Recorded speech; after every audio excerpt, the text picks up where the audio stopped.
Perform the indicated operation. Assume that variables represent non-zero numbers.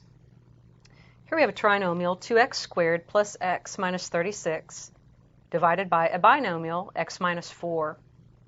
So since this denominator term is something other than a single-termed monomial, let's divide these using long division.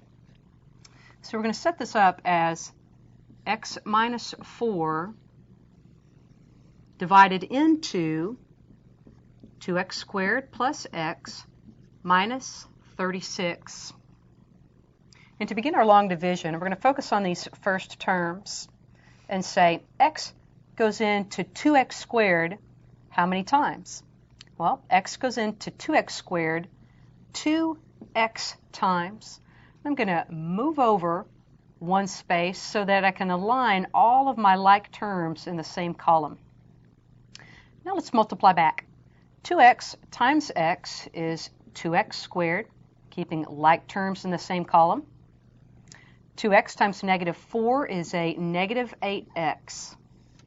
At this point within the long division, we need to subtract. And I like to do that by changing signs and adding. Or you might think of that as adding the opposite. With our first column, positive 2x squared and negative 2x squared cancel out. With the second column, positive x plus 8x is 9x. Let's drop our next term, the minus 36, and do it again. X goes into 9x 9 times. Notice that this is our numbers only column now. Multiplying back, 9 times x is 9x. 9 times negative 4 is a negative 36. And let's subtract by adding the opposite. Or you might think of that as changing signs and adding.